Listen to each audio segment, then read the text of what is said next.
जय हिंद दोस्तों, आप देख रहे हैं नवल स्टडी सेंटर। मैं नवल कुमार आपके लिए लेके आया हूं भारती भवन पब्लिकेशन के प्रश्नावली 1B के छठे प्रश्न को। छठा प्रश्न में 2 प्रश्न दिए गए हैं, जिसमें कि पहला हमारे स्क्रीन के सामने है। इस पहले प्रश्न को सॉल्व करने के बाद हम दूसरे प्रश्न को सॉल्व करेंगे। तो चलिए पहले प्रश्न को हम सॉल्व करते हैं। पहला प्रश्न है, जांचें कि क्या किसी प्राकृत संख्या n के लिए 4 पर पावर n के अंत में शून्य आ सकता है। आपको दिखाना है या जांचना है कि क्या 4 पर पावर n है तो क्या ये संख्या के अंत में 0 आ सकता है। तो चलिए सबसे पहले हम समझते हैं कि किन किन संख्याओं के अंत में 0 आ सकता है, यानी 0 आने के लिए कौन से कंसेप्ट को क्लियर करना हमारे लिए ज़रूरी है। कंसेप्ट जब क्लियर होगा तो हम स्वतः बता देंगे कि 4 पर पावर n जो है उसके अंत में शून्य आएगा कि नहीं आएगा। तो चलिए पहले कंसेप्ट को क्लियर करते हैं। सबसे पहले देखिए, एक 10 जो है ये अंत में 0 है, तो इसको कैसे लिखा जा सकता है, 2 गुने 5। 20 लेते हैं, इसको 2 गुने 5 लिखा जा सकता है। 30 को लेते हैं, इसको क्या लिखेंगे, 2 गुने 3 गुने 5 लिखेंगे। 40 लेते हैं, इसको क्या लिखेंगे, 2 गुने 2 गुने 2 गुने 5 लिखेंगे। 50 को लेते हैं, इसको भी हम क्या लिख सकते हैं, 2 गुने 5 गुने 5। अगली संख्या 100 लेते हैं, तो 100 को क्या लिखेंगे, 2 गुने 2 गुने 5 गुने 5। अब देखिए, इन सारी संख्याएं जो दी गई है इनमें कुछ ना कुछ खास कॉमन चीज़ें हैं, उनको आपको गौर से देखना है। तो देखिए, पहली संख्या 2 5 मौजूद है, दूसरी संख्या में भी 2 5 मौजूद है, तीसरी संख्या में भी 2 5 मौजूद है, और चौथी संख्या में भी 2 5 मौजूद है। ये अगली जो 50 है इसमें भी 2 5 मौजूद है, और ये 100 है इसमें भी 2 5 मौजूद है। यानी यहाँ से कंसेप्ट क्लियर होता है, वैसी संख्या जिसके अभाज्य गुणनखंड में 2 और 5 मौजूद हो, वैसी संख्या के अंत में शून्य प्राप्त हो सकता है, या उस संख्या का इकाई अंक शून्य हो सकता है।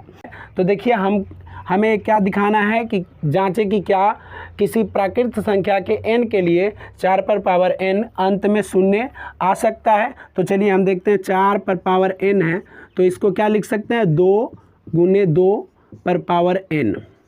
अब देखिए, यहाँ 4 पर पावर n है, उसका अभाज्य गुणनखंड हमने जब किया तो यहाँ पर 2 गुने 2 आया, इसमें 5 मौजूद नहीं है। अतः दिए गए संख्या के अभाज्य गुणनखंड में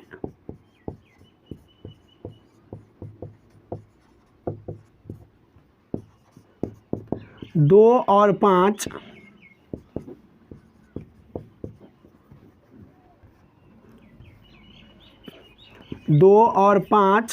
मौजूद नहीं है।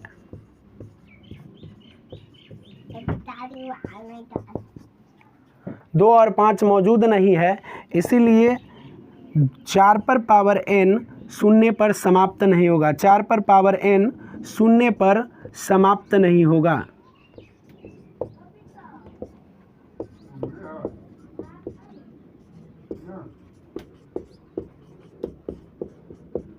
जिस संख्या के अभाज्य गुणनखंड में 2 और 5 मौजूद होते हैं उस संख्या के इकाई अंक शून्य हो सकते हैं, वरना दूसरी संख्या के इकाई अंक शून्य नहीं हो सकता। तो यहाँ पर जो संख्या दी गई थी उसका अभाज्य गुणनखंड में 2 तो मौजूद था लेकिन 5 मौजूद नहीं था, इसलिए इस संख्या का इकाई अंक शून्य नहीं हो सकता है।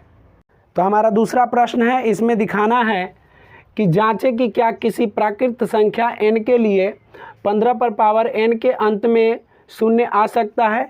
किस स्थिति में किसी भी संख्या का इकाई अंक शून्य आ सकता है। तो वो स्थिति है कि जब उस संख्या का अभाज्य गुणनखंड ज्ञात किया जाए और उसमें 2 और 5 मौजूद होंगे तो उनका इकाई अंक शून्य हो सकता है, वरना उस संख्या का इकाई अंक शून्य नहीं हो सकता है। तो चलिए इस संख्या को देखते हैं। यहाँ पर दिया गया है 15 पर पावर n, तो 15 पर पावर n इसको जब हम सॉल्व करेंगे तो 3 गुने 5, इसको क्या लिख सकते हैं, 3 गुने 5 पर पावर n। अब यहाँ पर आप देख सकते हैं कि यहाँ इसके अभाज्य गुणनखंड जब हमने किया तो इसमें 3 मौजूद है और 5 मौजूद है, यानी 2 और 5 मौजूद होने के बाद ही इकाई अंक शून्य हो सकता है या अंत में शून्य आ सकता है। तो यहाँ पर 3 और 5 मौजूद है, तो हम लिखेंगे 15 पर पावर n का गुणनखंड 3 गुने 5 पर पावर n है, जिसमें 2 और 5 मौजूद नहीं है।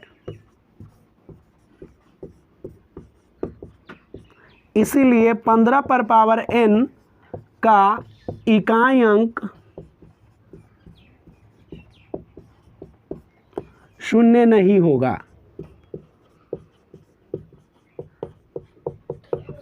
15 पर पावर n का गुणनखंड जो है 3 गुने 5 पर पावर n है, जिसमें 2 और 5 मौजूद नहीं है, सिर्फ 5 मौजूद है।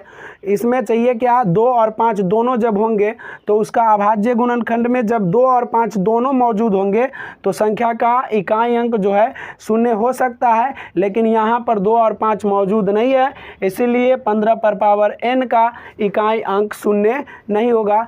तो इस तरह हमारा दूसरा प्रश्न भी सॉल्व हो गया। प्रश्नावली 1b के सारे प्रश्नों को हमने सॉल्व कर लिया। प्रश्नावली 1a के पिछले वीडियो में हमने सारे प्रश्नों को सॉल्व कर लिया। तो इसी तरह लगातार वीडियो देखने के लिए हमारे YouTube channel Naval study centre को सब्सक्राइब करेंगे और इस वीडियो को एक लाइक ज़रूर कर देंगे। धन्यवाद।